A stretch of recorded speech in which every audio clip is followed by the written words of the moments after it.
सावधान प्रारंभ करते। ओम नमः सिद्धेभ्य।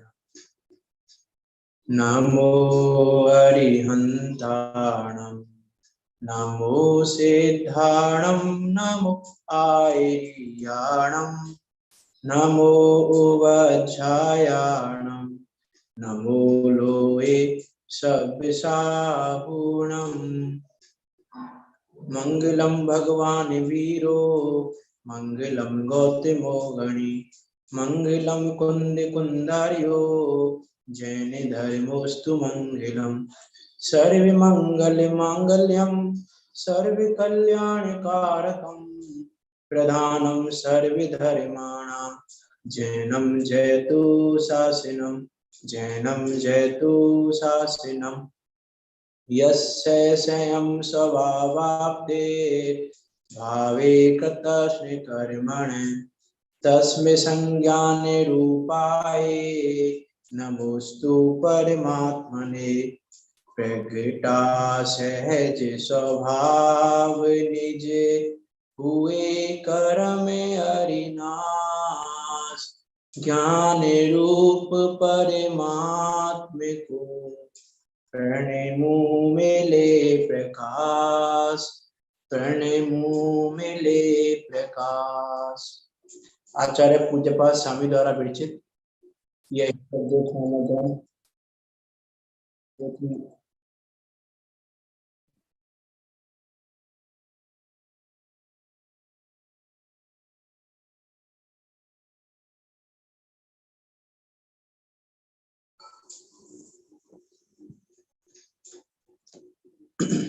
कौन आ गया था किसी का।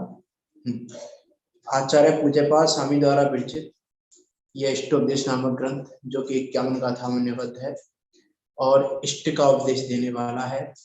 इष्ट के उपदेश के माध्यम से हमें हमारे ज्ञायक स्वभाव को दिखाने वाला, उसे ज्ञायक स्वरूप का उपदेश देने वाला है। उसकी चर्चा यहाँ पर हम कर रहे हैं।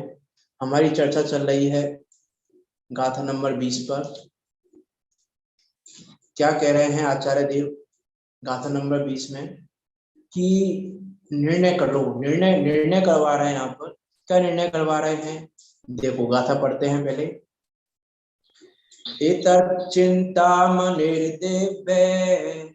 इतः पिंड्याखंडिकम् ध्यानं चेदुवे लभ्ये क्वाद्रियन्तां विवेकिना। एक तरफ चिंतामणि है और एक तरफ खली का टुकड़ा है। ध्यान के द्वारा दोनों प्राप्त हो सकते हैं। इसीलिए विवेकी जन किसका ध्यान करेंगे, किसको प्राप्त करने का प्रयास करेंगे, इसका भली भांति निर्णय करो कि हमें क्या चाहिए, चिंतामणि चाहिए कि खली का टुकड़ा चाहिए। इस संबंधी यहाँ बात चल रही है। इसमें टीका में हमने पढ़ लिए, टीका तो पढ़ नहीं रहे हैं अभी। टीका में लास्ट में ये कह दिया था कि जो रौद्र ध्यान और आत्म ध्यान है वह इस लोक संबंधी फल की इच्छा करने वालों को होता है। इसीलिए उसका त्याग करके धर्म ध्यान व शुक्ल ध्यान की उपासना करनी चाहिए। तो रौद्र ध्यान आत्म ध्यान क्या है, धर्म ध्यान शुक्ल ध्यान क्या है, उनके संबंध में हमारी बात चल रही थी कि रौद्र ध्यान आत्म ध्यान कैसे हैं। अप ध्यान है, अप्रशस्त है, संसार के कारण है, एक तिर्यंच गति का कारण है, नरक गति का कारण है। और एक तिर्यंच का कारण है, नरक गति का कारण है, यह भी स्थूल अपेक्षा कथन है। हो सकता है कि आत्म ध्यान करने वाला नरक चला जाए, रौद्र ध्यान करने वाला तिर्यंच में चला जाए, वो भी पॉसिबल है, लेकिन मुख्यता से बात की गई है तो उसको उस अपेक्षा से समझना। हमारी बात चल रही थी कल धर्म ध्यान पर। धर्म ध्यान के 4 भेद हैं। चार नाम याद हैं चारों की? हाँ बताइए। हाँ, आज्ञा विचय, अपाय विचय, उपाय विचय और संस्थान विचय। दोबारा बताइए। आज्ञा विचय, अपाय विचय, उपाय विचय और संस्थान विचय। उपाय विचय नहीं है, विपाक विचय। विपाक विचय नहीं, कहीं कहीं ऐसा भी उपाय विचय भी है, कहीं कहीं। उसका उपाय विचय जहाँ आया है उसका मैं बताता हूँ रीजन। वहां तो विपाक विचय ही आएगा। जब धर्म ध्यान के 4 वेदों की बात की जाएगी ना, तो वहां तो अज्ञा विचय, अपाय विचय, विपाक विचय और संस्थान विचय, ये 4 ही नाम बताने पड़ेंगे आपको। लेकिन कहीं कहीं पर आचार्यों ने धर्म ध्यान के 10 भेद बताए हैं।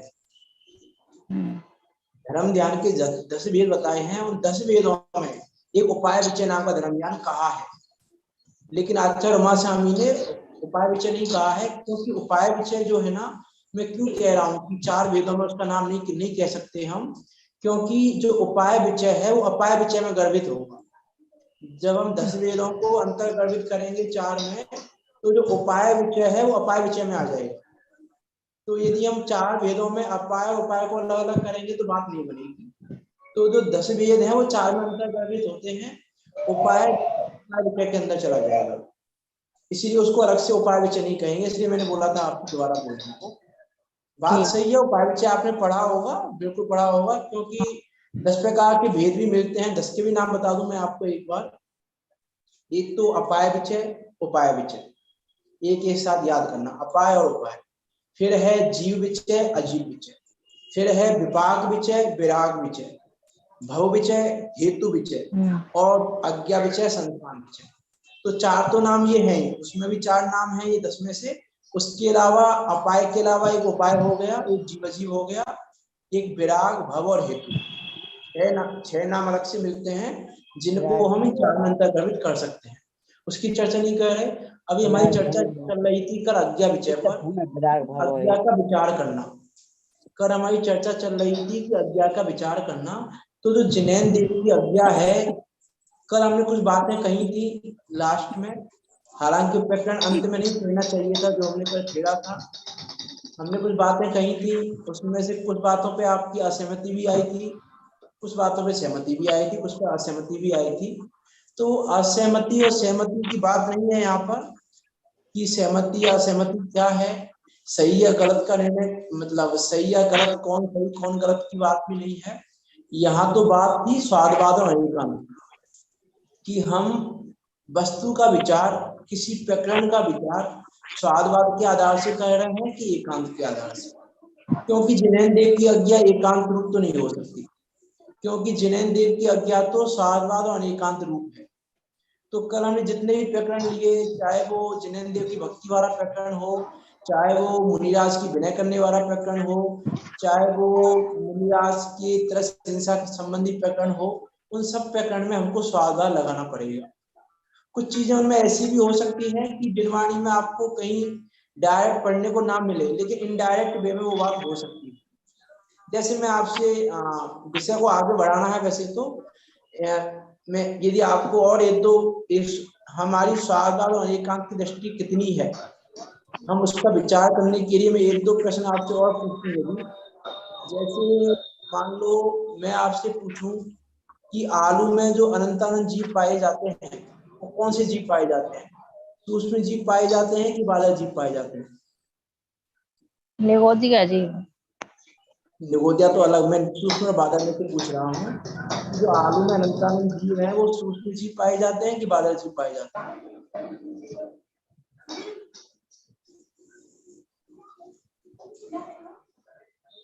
सूक्ष्म जीव है। सूक्ष्म जीव पाए जाते हैं। और कोई आप में से आंसर बताएं।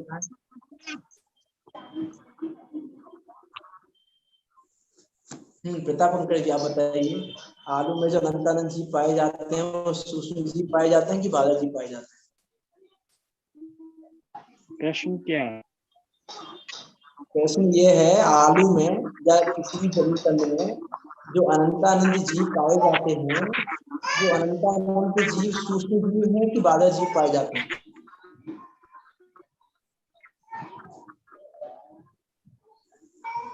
जो साधारण वनस्पति होती है प्रत्येक,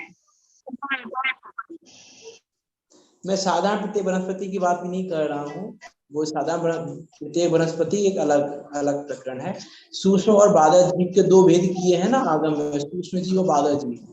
तो सूक्ष्म और बादल में से जो आलू में आलू में बादल, हाँ आलू में तो तस्काय जीव भी पाए जाते हैं। हाँ आपकी आवाज क्लियर नहीं आ रही। आलू में तस्काय के जीव भी पाए जाते हैं। नहीं आगे दरअसल काय जीव भी पाए जाते हैं, मैं ये नहीं कह रहा हूँ, मैं तो ये पूछ रहा हूँ जो जीव पाए जाते हैं अनंत अनंत, जो आगम में ऐसा कहा कि ये सुई की नोक पर इतने जीव हैं जितने 3 काल की सिद्ध बखान, इस प्रकार की जो चर्चा आई है, जो अनंत अनंत जीव जो पाए जाते हैं आलू में, जमी कंद में, वो सूक्ष्म जीव है कि बाधा जीव है। त्रस्काय और वनस्पति, त्रस्काय तो एक अलग प्रकरण है, जीव के जो 2 भेद हैं उनका प्रकरण नहीं है। जो जीव के 2 भेद सूक्ष्म और बाधा रूप है, सूक्ष्म उनमें जीव पाए जाते हैं। जैसे कि संदीप जी यहाँ पर आता है ना कि जैसे कि एक शरीर के आधार से अनंत जीव पाए जाए, ठीक है, तो वो साधारण वनस्पति है। तो वनस्पति और ये तुम्हारे आलू में भी एक शरीर के आधार से ही तो पाए जाते हैं ना अनंत जीव। नहीं, मैं वही कह रहा हूँ, साधारण एक अलग प्रकरण है। साधारण जब हम जीव के डिवाइडेशन करेंगे वनस्पति काय से साधारण और प्रत्येक, वो एक अलग भेद व्यवस्था है। त्रस वाली अलग भेद व्यवस्था है। हम सूक्ष्म जीव पाए जाती है हम आलू में। सूक्ष्म और बादल एक व्यवस्था है सूक्ष्म जीव, जिनागम में, सूक्ष्म और सूक्ष्म जीव बादल पाए जाते हैं इसमें। सूक्ष्म सूक्ष्म जीव पाए जाते हैं। जिनागम में पढ़ा भी है आपने कि आलू में सूक्ष्म जीव पाए जाते हैं। बात सही है कि गलत है? सूक्ष्म अपर्याप्त बादल जीव पाए जा सकते हैं क्या आलू में? तो आलू में जीव पाए जाते हैं, बादल होते हैं क्या भाई? हाँ पाए जा सकते हैं। बादल पाए जा सकते हैं कैसे? जब आलू रखे रहते हैं तो वो उसमें रस जीव बड़े हो जाते हैं, जब वो सूखते नहीं है तो बादल हो जाते हैं। तरह जीव बड़े हो जाते हैं। ऐसे नहीं है, वो दिखाई देते हैं, वो हाँ स्थूल और दिखाई देते हैं ना आलू में, बाद में जब जो दिखाई देते हैं वो तो आलू सड़ गया, उसमें तरज्जी पड़ गए, वो तरज्जी दिखाई दे रहे हैं, मैं उनकी बात नहीं। तो जमी कंद में नॉर्मल अनंत अनंत जीव पाए जाते हैं, उनके बारे में बात कर रहा हूँ। जो सुई की बादल नोक दिखाई वाली दे बात रहे चर्चा हैं चल रही है। वो तो आप तरज्जी तो पड़ गए उसमें, वो तो आलू सड़ गया, तरज्जी पड़ गए, वो दिखाई दे रहे हैं, मैं उसकी बात नहीं कर रहा हूँ। जो अनंत अनंत जीव पाए जाते हैं नॉर्मली आलू में, बिल्कुल फ्रेश आलू है एकदम, और उसमें जो अनंत अनंत जीव पाए जाते हैं उनकी बात कर रहा हूँ। देखो मैं प्रकरण को नहीं आगे नहीं, मतलब खींच जाएगा, नहीं तो मैं आप सीधी बता बात कर रहा दीजिए, हूँ। हमने आप जिनागम बता में ये दीजिए। पढ़ा है कि आलू में सूक्ष्म जीव पाए जाते हैं, और बात सही भी है, बात गलत भी नहीं है। लेकिन जिनागम ही ये भी कहेगा कि आलू में बादल जीव पाए जाते हैं, ठीक है। अब आप सूक्ष्म और बादल की जब जिनागम में परिभाषा पढ़ोगे तो परिभाषा आती है कि जो इंद्रियों से दिखाई दे वो बादल, और जो इंद्रियों से ना दिखाई दे वो सूक्ष्म। तो हमको जो आलू में जीव दिखाई दे नहीं रहे, तो जीव सूक्ष्म चाहिए। जो सूक्ष्म और बादल की परिभाषा है उसके आधार से वो जीव सूक्ष्म होने चाहिए, हमको दिखाई नहीं दे रहे। लेकिन जिनागम में आपको आलू में बादल जीव पाए जाते हैं ऐसा भी कथन मिल जाएगा, तो उसको हम सही माने कि गलत माने? जनागम का गलत मानोगे आप कि अरे परिभाषा तो ये दे रहे हैं, जिनवाणी में परिभाषा लिखी हुई है, और आप कह रहे हो कि बादल जीव पाए जाते हैं, वो दिखाई तो दे नहीं रहे हमको, तो आप बादल जीव कैसे कह रहे हो? तो यदि हम वहां पर स्वादवाद का विचार करें, तो स्वादवाद का विचार करेंगे यदि हम, तो हमने एक सूक्ष्म बादल की एक परिभाषा देखी, उस परिभाषा के आधार से हमने निर्णय कर लिया सही गलत का। लेकिन हम एक अपेक्षा से पूरे कथन का निर्णय नहीं कर सकते। मैं इसलिए कहना चाह रहा हूँ, हम बहुत सारे प्रकरणों में क्या करते हैं, हम बहुत सारी बातों में तुरंत ऐसा कह देते हैं ये तो गलत है। हम तुरंत क्या कह देते हैं, हमने कोई बात सुनी और उस बात में हमने तुरंत कह दिया अरे ये तो गलत है। कैसे? जो हमने सोचा हुआ है, जो हमने समझा हुआ है, उसके आधार से हमको लगा कि गलत है, इसलिए हमने गलत कह दिया। लेकिन हमने उसको गलत कहा और वो किसी अपेक्षा बस सही हुआ, तो हमारे द्वारा केवली भगवान का वर्णवाद का प्रश्न आ जाएगा, क्योंकि हमने केवली भगवान की सही बात को गलत कह दिया। मेरा कहने का अर्थ ये है कि हम जब भी सही गलत का निर्णय करें, सही गलत के बारे में बात करें, तो वहां पर हम स्वादवाद अनेकांत लगाएं, क्योंकि जिनेन्द्र देव की आज्ञा स्वादवाद रूप है। बहुत सारी बातें हैं कहने को, तो अब आप कहोगे बादल कह कैसे रहे हो, ये तो बता दो। आप हमें बात छेड़ दिया तो आपने, देखो सूक्ष्म और बादल का कोई एक अर्थ नहीं होता। सूक्ष्म और बादल के जिनागम में 5 से 6 अर्थ किए हैं। अलग अलग प्रकरणों में अलग अलग प्रकार की परिभाषाएं दी है। हाँ। तो इंद्रिय गम्य नहीं है इसलिए सूक्ष्म है, और इंद्रिय गम्य है इसलिए बादर है। इस परिभाषा के आधार से आलू में सूक्ष्म जीव पाए जाते हैं। लेकिन एक सूक्ष्म नामकरण और बादर नामकरण के आधार से देखेंगे तो आलू में जो जीव है उनके बादर नामकरण पाया जाता है, इसलिए वो बादर है। एक और यदि परिभाषा देखेंगे सूक्ष्म और बादर की, कि सूक्ष्म जीव वो होते हैं जो किसी के द्वारा रुकते नहीं है, किसी के द्वारा रोके नहीं जा सकते, जिनकी हिंसा नहीं होती, ना जिनकी हिंसा होती है ना कोई उनकी हिंसा कर सकता है। वो रुकते नहीं है, वो आर पार हो जाते हैं, उनको बीच में कुछ भी हो, वज्र की दीवार हो तो भी वो पार कर जाते हैं, तो उनको कहते हैं सूक्ष्म जीव। और जो ऐसा नहीं कर सकते वो बादर है। तो जो आलू में जीव है वो आलू से बाहर नहीं निकल पा रहे, वो उस आलू में ही है, तो इसलिए वो बादर है, क्योंकि वो क्रॉस नहीं कर पा रहे। सूक्ष्म जीव तो गमन कर रहे हैं कुछ भी निमित्त आए बीच में, तो उसमें अटकते नहीं है और उनकी हिंसा भी नहीं हो सकती। यदि इस परिभाषा के आधार से यदि हम कहेंगे कि सूक्ष्म जीव पाए जाते हैं आलू में, तो फिर आलू खाने से हिंसा ही नहीं होगी जीवों की, क्योंकि सूक्ष्म जीवों की हिंसा नहीं होती है। तो इसलिए सूक्ष्म और बादर के संबंध में भी हमको स्वादवाद लगाना पड़ेगा, हमको स्वादवाद देखना पड़ेगा। हम यदि एक बात सुन के कहीं पर हमने पढ़ा कि आलू में बादर जीव पाए जाते हैं, हम कहीं गलत है, ये तो मिसप्रिंट हो गई है, किसी ने गलत कह दिया है, ये तो बिल्कुल गलत बात है, निराधार बात है, जिनागम विरुद्ध बात है। तो जिनागम विरुद्ध नहीं है, आपकी समझ विरुद्ध बात है, आपकी समझ से विरुद्ध है वो बात, जिनागम विरुद्ध नहीं है। और आपने ऐसा कह दिया तो क्या हो गया, केवली भगवान का वर्णवाद हो गया। इस प्रकार की बात है। इसलिए अज्ञा विषय में हमको जिनेन्द्र देव की अज्ञा का बहुत विचार करना पड़ेगा कि वो स्वादवाद अनेकांत कैसा है। वास्तव में मन में तो मेरे माइंड में मेरे में इतने सारे पॉइंट आ रहे हैं स्वादवाद अनेकांत को दिखाने के लिए, क्योंकि पंडित टोडरमल जी ने 8वें अधिकार में पूरा स्वादवाद अनेकांत दिखाया है हमारे लिए कि किस प्रकार का उपदेश है जिनेन्द्र देव का, जिनेन्द्र देव की अज्ञा का क्या स्वरूप है। ये अभी चर्चा कर रही है ना उस सुबह के समय, तो बहुत सारे पॉइंट माइंड में आ रहे हैं, उनको नहीं ले रहे अभी हम, निकल जाएगा उसमें विचार करना। एक दूसरा पॉइंट ऑफ व्यू देखें, ये तो एक अलग पॉइंट ऑफ व्यू हो गया स्वादवाद अनेकांत का, कि जिनेन्द्र देव की जो अज्ञा है, जो जिनेन्द्र देव का उपदेश कहो, अज्ञा कहो, दिव्य ध्वनि कहो, तो वो 4 अनुयोग में ही है, प्रथमानुयोग, कर्णानुयोग, चरणानुयोग, द्रव्यानुयोग। अब हम यदि ऐसा कहें द्रव्यानुयोग पढ़ना चाहिए, इनमें क्या रखा है, प्रथमानुयोग, कर्णानुयोग, चरणानुयोग में क्या रखा है, यदि हमने ऐसा कह दिया, इसका अर्थ है कि हमने इन तीनों को, जिनेन्द्र देव की अज्ञा जो 4 रूप थी, इन 3 को हमने क्या कह दिया, हे है, ये तो हे। इनको पढ़ने से क्या होगा, प्रथमानुयोग को पढ़ने से क्या हो जाएगा, कर्णानुयोग को पढ़ने से क्या हो जाएगा, चरणानुयोग को पढ़ने से क्या हो जाएगा, द्रव्यानुयोग पढ़ना चाहिए, द्रव्यानुयोग से सिद्धि होगी। यदि हमने ऐसा, हमारी मान्यता में है, इसका अर्थ है कि हमने जिनेन्द्र देव की अज्ञा को एक किनारे कर दिया। इन 3 बातों को एक किनारे कर दिया, हमने एक किनारे कर दिया। इसका अर्थ है कि हमने जिनेन्द्र देव की अज्ञा का विचार नहीं किया। जिनेन्द्र देव, क्योंकि देखो जिनेन्द्र देव के जो भी वचन होते हैं वो मोक्ष मार्ग को बताने वाले होते हैं, वो येन कैन प्रकार मोक्ष मार्ग का ही निरूपण करते हैं, क्योंकि वो मोक्ष मार्ग के नेता हैं, मोक्ष मार्ग से नेता राम। तो मोक्ष मार्ग के नेता तो मोक्ष मार्ग की बात करेंगे। तो उन्होंने प्रथमानुयोग की बात की है तो भी मोक्ष मार्ग की बात की है, कर्णानुयोग की बात की है तो भी मोक्ष मार्ग की बात की है, चरणानुयोग की बात की है तो भी मोक्ष मार्ग की बात की है, और द्रव्यानुयोग की बात की है तो भी मोक्ष मार्ग की बात की है।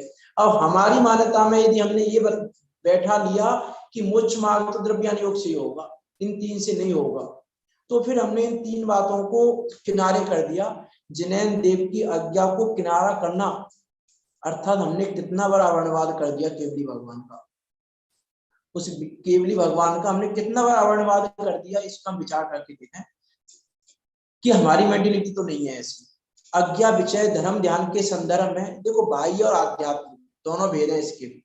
आत्म ध्यान में भी पढ़ा था हमने बाह्य आत्म ध्यान और आध्यात्मिक आत्म ध्यान, रौद्र ध्यान में भी पढ़ा था हमने बाह्य रौद्र ध्यान और आध्यात्मिक रौद्र ध्यान, धर्म ध्यान में भी बाह्य धर्म ध्यान और आध्यात्मिक धर्म ध्यान, इस प्रकार के भेद उसमें भी बनते हैं धर्म ध्यान में भी। तो ऐसी मेंटलिटी हमारी तो नहीं है कि हमने तो यही सोचा हुआ कि अरे ये कार्य, ये अनुयोग तो नहीं, इस अनुयोग को पढ़ने से कुछ नहीं होगा। यदि हमने वास्तव में ऐसा नहीं है, हम बहुत सारे लोगों को देखते हैं, बहुत सारे जीव दिखाई देते हैं इस प्रकार के जो प्रथमान योग आदि को पंडित टोडरमल जी ने भी लिखा है कि लोग इन प्रथमान योग आदि को तो ऐसा कह देते हैं भैया इसे तो कुछ पता ही नहीं है, इनमें दोष लगा देते हैं, प्रथमान योग में दोष दिखा देते हैं, कर्णान योग में दोष दिखा देते हैं, चरणान योग में दोष दिखा देते हैं। अरे प्रथमान योग से क्या होगा? और देखो प्रथमान योग को पढ़ने से अज्ञा विषय धर्म ध्यान तो है ही, एक जो विपाक विषय नाम का धर्म ध्यान है ना, वो भी प्रथमान योग से होगा। मुख्य रूप से देखा जाए तो मुख्य रूप से विपाक विषय नाम का जो धर्म ध्यान है, कर्म के उदय आदि का विचार करना, वो कर्म के उदय आदि, उनकी उदय आदि व्यवस्था, उनके बंध की व्यवस्था, उदय की व्यवस्था, उत्कर्षण अपकर्षण की व्यवस्था, ये सारी व्यवस्थाएं आपको प्रथमान योग कर्णान योग में मिलेंगी, द्रव्यान योग में नहीं मिलेंगी। ये बातें आपको प्रथमान योग में उदाहरण मिलेंगे और कर्णान योग में बातें मिलेंगी। अर्थात विपाक विषय नाम का धर्म ध्यान मुख्य रूप से प्रथमान योग कर्णान योग से होगा। मुख्य रूप से कह रहा हूं मैं, सरलता मत समझना, अपेक्षा सहित ही समझना बात को, क्योंकि कोई भी बात स्वादवाद के साथ ही है, एकांत के साथ नहीं है। इसलिए देखो पंडित टोडरमल जी ने जब 8वें अधिकार में चर्चा की तो वहां उन्होंने कहा कि प्रयोजन प्रथमान योग का भी वही है जो द्रव्यान योग का है। प्रयोजन में कोई अंतर नहीं है दोनों के में, चाहे वो प्रथमान योग का प्रयोजन हो, चाहे वो कर्णान योग का प्रयोजन हो, चाहे वो चरणान योग का प्रयोजन हो, चाहे वो द्रव्यान योग का प्रयोजन, चारों ही जिनेन्द्र देव की आज्ञा है और चारों का ही प्रयोजन वीतरागता की सिद्धि और मुच्छ मार्ग का उपदेश देना है। तो प्रथमान योग में हमको लग रहा है कि अरे कहानियां हैं, इसमें क्या है, कि कहानियां नहीं है उसमें मुच्छ मार्ग का उपदेश है। कर्णान योग में गणित नहीं है, कर्णान योग में मुच्छ मार्ग का उपदेश है। चरणान योग में क्रियाएं नहीं है, चरणान योग में मुच्छ मार्ग का उपदेश है। और द्रव्यान योग में भी मुच्छ मार्ग का उपदेश है। हम यदि हमारी मेंटेलिटी क्या है उसका विचार करके देखें, उसके संदर्भ में इस पर चर्चा बहुत की जा सकती है, क्योंकि ये तो जिनागम है, द्वादशांग है, द्वादशांग का कोई पार नहीं है। चर्चा तो बहुत की जा सकती है। हम कितना जानते हैं द्वादशांग के बारे में? हम द्वादशांग में से एक अंग को भी नहीं जानते। में जितनी भी जिनवाणी उपलब्ध है वो एक अंग जितनी भी नहीं है। हम कितनी अपेक्षाएं जान सकते हैं, कितने स्वादवाद अनेकांत को समझ सकते हैं, उसका हम विचार करके देखें। मैं किसी भी चीज को तुरंत भाव आवेश में आके या किसी भी प्रकार से हम तुरंत गलत कह दें तो उसमें वर्णवाद के चांस रहते हैं। इसलिए विचार करके, इसलिए आज्ञा का विचार करना, जिनेन्द्र देव की क्या आज्ञा है, जिनेन्द्र देव ने किस बात को किस प्रकार से कहा है, उन सब बातों का विचार करके आगे बढ़ना, यह है आज्ञा विषय नाम का धर्म ज्ञान। आगे चलते हैं, पूरा करनी है गाथा आज। दूसरा है अपाय विषय। अपाय माने होता है दुख। ये अर्थ हम देख चुके हैं पहले। किसी को याद है कहाँ देखा था हमने ये अर्थ?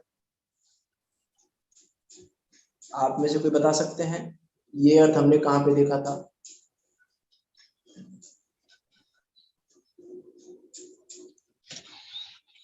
किसी को याद हो? क्या चीज? अपाय, अपाय शब्द का अर्थ, अपाय शब्द को हमने कहाँ पढ़ा था अभी कुछ दिनों में? पिछले 2-4 दिनों में कहीं पढ़ा है क्या हमने अपाय शब्द को? सहकाय सतत अपाय शब्द पढ़ा था हमने वहां पे, जब शरीर के स्वरूप की चर्चा की थी गाथा नंबर 18 में। वहां पे हमने पढ़ा था सतत अपाय, सतत बाधा सहित है, सतत दुख सहित है। तो अपाय का अर्थ होता है दुख। तो अपाय विषय में क्या दुख का विचार करना? अपाय विषय का क्या अर्थ है? दुख का विचार करना। कि दुख का विचार करना तो आत्मरोध ध्यान में है। तो यहाँ क्या दुख का विचार करवा रहे हैं, क्या विचार करवाना चाह रहे हैं यहाँ अपाय विषय में? आप में से किसी को पता हो तो बताएं, अपाय विषय में क्या कराना चाह रहे हैं? क्या दुख का विचार कराना चाह रहे हैं कि दुख का विचार तो आत्म ध्यान में चला जाएगा, तो दुख का विचार तो नहीं कराना चाह रहे? तो क्या विचार कराना चाह रहे हैं? अपाय विषय में दुख के कारणों का, दुख का विचार नहीं, दुख के कारणों का विचार करा रहे हैं। मिथ्या दर्शन, मिथ्या ज्ञान, मिथ्या चारित्र का विचार करा रहे हैं कि भैया मिथ्या दर्शन, मिथ्या ज्ञान, मिथ्या चारित्र के स्वरूप का विचार करो कि मिथ्या दर्शन, मिथ्या ज्ञान, मिथ्या चारित्र क्या है। जिनके बस होके यह जीव अनादिकाल से जन्म मरण कर रहा है, दुखों को सह रहा है, आखिर वो मिथ्या दर्शन ज्ञान चारित्र है क्या? कैसा है वो मिथ्यात्व कि जिन अज्ञा को मानने के बाद भी, विचार करके देखना। पंडित टोडरमल जी ने मूर्तिमान प्रकाशक ग्रंथ में 193 नंबर के पेज पे जो ये लाइन लिखी कि अब जो जिन अज्ञा को माने, जो जैनी जिन अज्ञा को माने, उनके भी मिथ्यात्व बना रहता है। मीन्स कैसा होगा वो जिन अज्ञा को मानना कि जिसको मानने के बाद ही मिथ्यात्व बना हुआ है। वो तो एक अलग बहुत बड़ा प्रकरण है, जिन अज्ञा को मानने के बाद ही मिथ्यात्व कैसे रह सकता है। इसे एक लाइन पे हमने 3 दिन चर्चा की थी वहां पर उस समय कि जिन अज्ञा को माने उसके बाद ही मिथ्यात्व बना हुआ है। वो इसीलिए बना हुआ है क्योंकि स्वात्मा अनेकांत को नहीं जानता। जिनेन्द्र देव की आज्ञा का विचार नहीं करता, जिनेन्द्र देव की आज्ञा मान लेता है कि ये जिनेन्द्र देव की आज्ञा है, लेकिन उस पर विचार नहीं करता, उसके स्वरूप का निर्णय नहीं करता, और निर्णय करता भी है तो एकांत से करता है। निर्णय करता भी है तो कैसे करता है कि एकांत से करता है। अनेकांत स्वाद को लगा के नहीं करता, एकांत से निर्णय कर लिया वस्तु का, तो वस्तु का एकांत से निर्णय करोगे तो क्या होगा कि मिथ्यात्व भी होगा और क्या होगा। तो इसीलिए हमने तो क्या समझा, हमने जिनेन्द्र देव की आज्ञा मानी। तो इसीलिए वहां पे कहा था पंडित टोडरमल जी ने कि जिनेन्द्र देव की आज्ञा मानने के बाद भी मिथ्यात्व बना हुआ है, क्योंकि ये ना तो आज्ञा का विचार करता है ना दुखों के कारणों का विचार करता है। दुख के कारणों को सुख का कारण मानता है। यह क्या करता है कि दुख के कारणों को सुख का कारण मानता है। भोग दुख के कारण है, ये सुख का कारण मानता है। शरीर सतत बाधा सहित है, सतत दुख सहित है, सतत दुखी ही रहने वाला है, लेकिन हमको सुखी दिखाई देता है। अर्थात जो भी दुख के कारण है उनको यह जीव सुख का कारण मानता है, इसीलिए इसके दुख दूर नहीं होता, इसीलिए इसके धर्म ध्यान नहीं होता। उन दुख के कारणों को सुख का कारण मानता है, और जब दुख सामने आता है तो आत्म ध्यान करता है, इसीलिए इसके धर्म ध्यान नहीं हो पाता। तो इसलिए यहाँ कह रहे हैं अपाय विचय में दुख के कारणों का विचार करो, भोगों के स्वरूप का विचार करो। देखो अपाय विचय में, अपाय विचय और विपाक विचय, इन दोनों में 12 भावनाओं के चिंतन की बात भी आती है कि 12 भावनाओं का चिंतन, वो दुख के कारणों का और कर्म के उदय आदि का विचार करना। इस प्रकार की बातें हैं कि धर्म ध्यान किस प्रकार हो सकता है। बाह्य धर्म ध्यान की बात हो रही है, वास्तव में सच्चा धर्म ध्यान तो सम्यक दृष्टि जीव को ही हो सकता है। सच्चा धर्म ध्यान तो सम्यक के बिना होगा ही नहीं। इसीलिए देखो पंडित दौलतराम जी ने जो कहा ना, ऐसे मिथ्या दृग ज्ञान चरण बस भ्रमते भरते दुख जन्म मरण, ताते इनको तजिए सुजान। सुजान शब्द लिखा वहां पे, जान शब्द नहीं लिखा। ताते इनको तजिए सुजान, सुनित्य निसंक्षेप कहूं बखान। सुजान कहा कि अच्छी तरह से जानो, अच्छी तरीके से विचार करो इन दुखों के कारणों का। बस सिर्फ जान लेने से काम नहीं चलेगा, सिर्फ जानने से काम नहीं चलेगा, सम्यक प्रकार से जानो। एक अर्थ तो यह है, सम्यक प्रकार से जानो। एक दूसरा अर्थ है अच्छी तरीके से जानो। एक तीसरा अर्थ है कि विचार पूर्वक जानो। सुजान के बहुत सारे अर्थ किए जा सकते हैं वहां पर।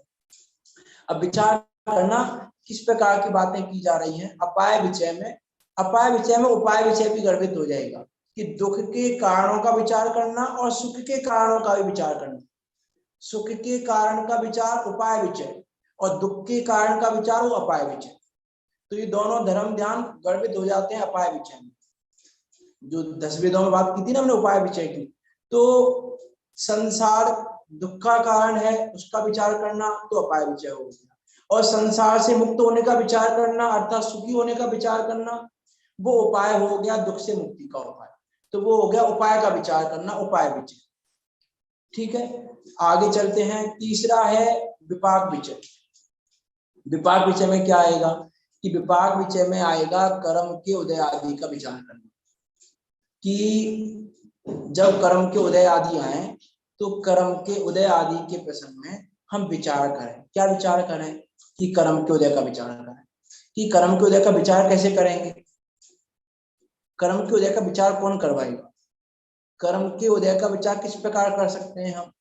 कि जब हमने प्रथमा योग का अभ्यास किया हो, इसी मैंने भी कहा था ना, विपाक विचय में मुख्य रूप से प्रथमा योग करना नहीं होगा, कि किस किस प्रकार से जीव की कैसी कैसी प्रकृतियां बन जाती हैं, कैसी कैसी प्रकृतियां उदय में आती हैं, इन सब का विचार करने के लिए कर्णा योग का अभ्यास करना पड़ेगा। और घर गृहस्थी में रहते हुए भी किस किस प्रकार के उदय आ जाते हैं, इसको देखने के लिए हमें प्रथमा योग में जाना पड़ेगा। सारे रिश्ते और सब कुछ मिल जाएंगे प्रथमा योग में। आपको जिस रिश्ते की बात करनी है वो रिश्ता मिल जाएगा, माँ पुत्र का रिश्ता मिल जाएगा, पति पत्नी का रिश्ता मिल जाएगा, पिता पुत्र का रिश्ता मिल जाएगा, ससुर दामाद का रिश्ता मिल जाएगा, सब मित्र के रिश्ते मिल जाएंगे, सहेली के रिश्ते मिल जाएंगे, सारे रिश्ते मिलेंगे आपको।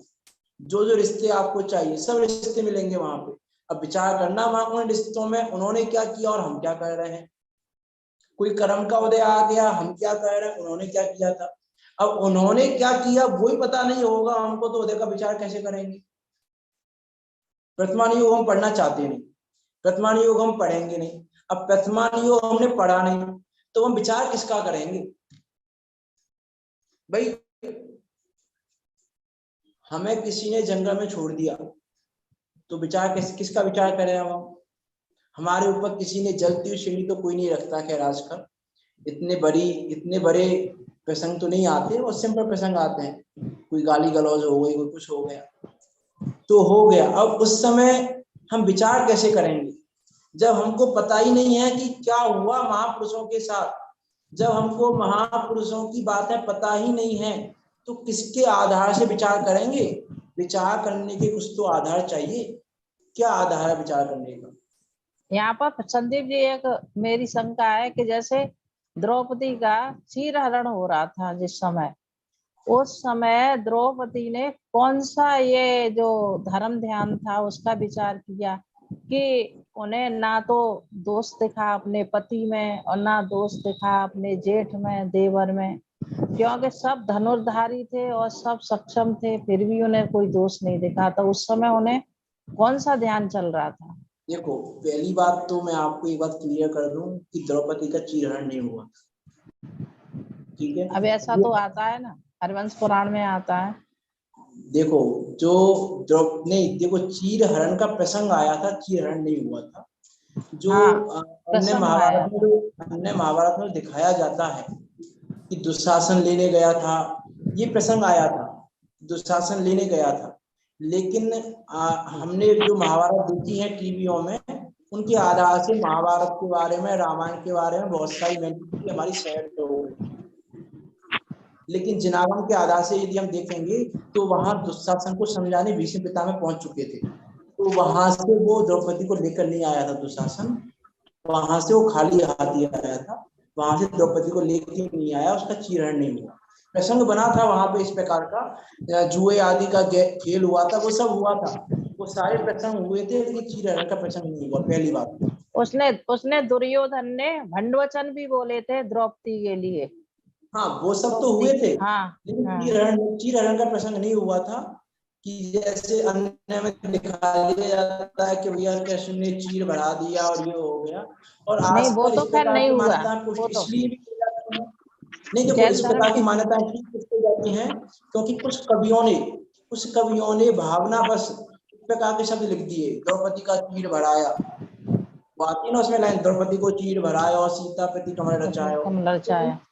इन बातों से उनको बल मिल जाता है। जिनागम के आधार से ये बात सही नहीं है, पहली बात तो जो आपने प्रश्न किया। दूसरी बात, मान लो ये तो प्रसंग ही नहीं बना, कोई ऐसा प्रसंग बना हो जैसे हम द्रौपदी का प्रसंग ना लें, हम सीता का प्रसंग ले लें कि भाई सीता को गर्भवती अवस्था में राम ने छुड़वा दिया, या राजू का प्रसंग ले लें कि भैया राजू को गर्भवती अवस्था में उसकी सास केतुमती ने पैर से लात देके घर दिया, पिता ने भी शरण नहीं दी। तो उन्होंने ऐसा विचार किया। मैं आपके प्रश्न की बात कर रहा हूँ, अब वो तो प्रसंग बना नहीं, इसलिए दूसरा प्रसंग खड़ा किया आपके लिए। तो वहां पे उन्होंने कौन सा धर्म ध्यान किया जिसके बल पर उसको ना सास के प्रति क्रोध आया, ना पिता राजू को सास के प्रति कोई क्रोध नहीं आया, पिता के प्रति कोई क्रोध नहीं आया कि चलो सास ने निकाल दिया कोई बात नहीं, पिता को शरण दे देनी चाहिए थी, पिता ने भी शरण नहीं दी, तो उसने ऐसा कौन सा धर्म ध्यान किया? आपका प्रश्न यही है कि कुछ और है? यही है ना। अब देखो, जो सम्यक दृष्टि जीव है उसके चारों प्रकार के धर्म ध्यान पाए जाते हैं, है ना। अब वहां पे यदि हम मुख्य रूप से बात करेंगे तो वहां पे उसने विपाक विषय धर्म ध्यान किया होगा कि भैया उसने कर्म के उदय का विचार किया वहां पे कि भैया ये तो मेरे ही कर्म का उदय है, इसमें परद्रव्य का कोई दोष नहीं, क्योंकि इसमें परद्रव्यों का दोष देखना तो क्या है कि परद्रव्यों का दोष देखना तो जिनागम विरुद्ध है। देखा जाए तो जिनागम में तो ये कहा है कि परद्रव्य का दोष ही नहीं है, पर का दोष है ही नहीं किसी भी प्रकार से, है ना। अभी पंचाशरी काय में भी आप पढ़ ही रहे हैं, 262-63 नंबर की गाथा है, वहां पे आप पढ़ ही रहे हैं ये बात है कि भैया वो करता है ही नहीं, जब करता नहीं है तो उसका दोष कैसे होगा? तो सास ने उसको घर से निकाला, उसमें भी सास करता नहीं है, वो तो निमित्त रूप से है, उपादान तो उसका खुद का है, तो उसने वहां निमित्त उपादान का भी विचार किया होगा, उसने वहां कर्म के उदय का भी विचार किया होगा। तो विपाक विषय धर्म ध्यान भी उसने किया, आज्ञा विषय धर्म ध्यान भी उसने किया, उसने जिनेन्द्र देव की आज्ञा का विचार भी किया। जिनेन्द्र देव की आज्ञा है कि एक द्रव्य दूसरे द्रव्य का करता नहीं है, एक द्रव्य दूसरे का बिगाड़ नहीं कर सकता, और जिनेन्द्र देव ने कहा है कि जहां जिस क्षेत्र में जिस काल में जो भाव जिस प्रकार से होना है, जो कार्य जिस प्रकार से होना है, उसको टालने में स्वयं जिनेन्द्र भी समर्थ नहीं है, ये बात जिनेन्द्र देव ने कही है। तो जिनेन्द्र देव की आज्ञा का विचार किया, तो आज्ञा विषय धर्म ध्यान भी हो गया उसका, विपाक विषय धर्म ध्यान भी हो गया, अपाय विषय धर्म ध्यान भी हो सकता है। अपाय विषय धर्म ध्यान उसने ये विचार किया होगा कि यदि मैं अब क्रोध करूं, यदि मैं अब इन पर कषाय करूं तो ये मेरे लिए दुख का कारण है, तो ये कषाय दुख का कारण है जो मेरे मन में उत्पन्न होगी, तो कषाय करने का क्या फायदा, इसलिए उसने वहां समता भाव धारण किया। तो अपाय विषय भी है, संस्थान विषय भी है, चारों धर्म ध्यान घटित हो सकते हैं वहां पे। संस्थान विषय कैसे होगा? संस्थान विषय धर्म ध्यान क्या होता है? हमने ये पढ़ा है संस्थान विषय के बारे में, मैं आपसे पूछूं, चलो आपसे पूछ लेता हूं मैं, संस्थान विषय धर्म ध्यान क्या है? संस्थान विषय धर्म ध्यान में तो लोक का और उसका उसमें उसका चिंतवन है, लोक का लोक का 4 भेद है उसके भी। हाँ, उसके भी 4 भेद है। ये मैंने पदस्थ रूपस्थ रूपात ऐसे ध्यान 4। संस्थान विषय संस्थान में संसार का जो विचार किया जाता है वो संसार का विचार और ऊपर उसको हटा के और फिर चारों ध्यानों में लगाया जाता है, पिंडस्थ रूपातीत। देखो मैं आपको बताता हूँ, मैंने आपसे प्रश्न किया उसका बता देता हूँ। संस्थान विषय धर्म ज्ञान के बारे में हमने इतना पढ़ा है कि लोक की आकार आदि का विचार किया जाता है, सही बात है कि गलत बात है? लेकिन संस्थान विषय धर्म ज्ञान मात्र इतना नहीं है, सिर्फ लोक के विचार आदि की बात नहीं है, वो तो और गर्वित हो जाता है ना उसमें कि देखो वहां पे सर्वा सिद्धि आदि में तो ये लिखा कि तीनों लोगों के संस्थान का, प्रमाण का और आयु का विचार करना, उसका नाम संस्थान विषय नाम का चौथा ध्यान है। सर्वा सिद्धि आदि भगवती आराधना में भी इन ग्रंथों में काफी चर्चाएं हैं ध्यान के संदर्भ में। द्रव्य संग्रह में भी इसका बहुत खुलासा दिया है। हाँ, और वहां ये भी कहा है, मैं आपको और बताऊं आगे, कि जीव उपयोग लक्षण वाला है, अनादि निधन है, शरीर से भिन्न है, अरूपी है, अपने कर्मों का कर्ता और भोक्ता है, इस प्रकार का विषय भी संस्थान विषय में आता है। हाँ, रूपातीत में आता है ना ये तो। हाँ, जो उसके 4 प्रकार के रूपातीत में आता है, पिंडस्थ आदि तो ध्यान है। तो लेकिन हमको मोटा मोटा हमने यही सुना हुआ है बस कि जीव के तीन लोग के आकार आदि का विचार करना, मात्र आकार आदि का विचार करना नहीं है। इसलिए मैं कह रहा हूँ कि उसने राजू ने संस्थान विषय धर्म ज्ञान भी किया कि भैया ये जीव तो कैसा है, इस शरीर से भिन्न है, कर्म से भिन्न है, ये कर्म इसमें कुछ करता नहीं है, मैं कर्म का कुछ करता नहीं हूँ, ये कर्म उदय में आ रहा है, मेरे अज्ञानवश मैंने जो कर्म बांधे थे, जो मैंने भाव कर्म किए थे, उन भाव कर्मों से द्रव्य कर्म बंधे हैं, ये द्रव्य कर्म उदय में आए हैं। यदि अब मैं दोबारा से द्रव्य कर्म में बह के भाव कर्म करूंगी तो मैं दोबारा से द्रव्य कर्म बांधूंगी, इसलिए ऐसे कषाय करने से क्या फायदा। इस प्रकार का विचार भी संस्थान विषय में आएगा। ठीक है। संदीप तो जी संस्थान विषय आपने बहुत सारी है। आपने हाँ। जो कहा ना कि द्रौपदी का चीर का जो वर्णन है, तो वो बहुत सी विनती में भी आता है, और ऐसे दुखहरण विनती जो तुम्हारे हैं उनमें भी आता है। और भी कई जगह ऐसा सब वर्णन आता है ना द्रौपदी के चीर का। अब वहां पर इतना खुलासा नहीं है कि उसका तुम्हारे उन्होंने हरण का अपनी योजना बनाई या हुआ, ये सब कुछ समझ में नहीं आता। ये तो आज्ञा ये से ही सब तो एक मान कवियों की सकते हैं ना। कल्पनाएं हैं। नहीं देखो, कल्पना मैं तो नहीं हो सकती है ये। नहीं, देखो उसमें ऐसा है, बहुत बार उसमें भी देखो, उसमें भी हम एक यदि विचार करें स्वादवाद का, तो बहुत बार ऐसा हो जाता है। जैसे देखो मैं आपको ये बात बताऊं,